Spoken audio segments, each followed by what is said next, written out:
Sa ngalan ng Ama, ng Anak, at ng Espiritu Santo. Amen. Orasyo Imperata para sa kapayapaan.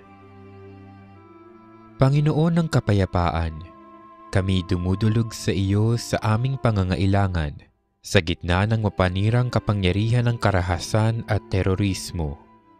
Itulot mo na ang aming mga pamayanan ay maging kanlungan ng kabutihan, katarungan, katotohanan, pag-ibig at kapayapaan.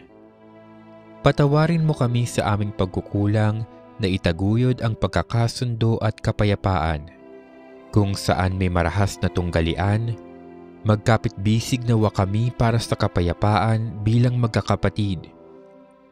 Kung saan may kasaganahan at kalabisan, magkaroon nawa ng payak na pamumuhay at pagbabahaginan. Kung saan may kahirapan at pagdarahop, magkaroon nawa ng marangal na pamumuhay at pagsisikap tungo sa makatarungang panuntunan. Kung saan may kasinungalingan at pagkukunwari, palayain nawa kami ng iyong katotohanan. Kung saan may paghihiganti, magkaroon nawa ng paghihilom at pagpapatawad. Tulungan nawa kaming magtalaga ng sarili sa mabuting balita ng kapayapaan.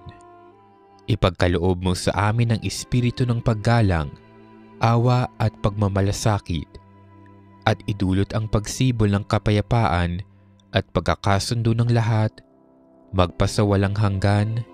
Amen. Maria, Ina ng Kapayapaan, ipanalangin mo kami. San Jose, ipanalangin mo kami.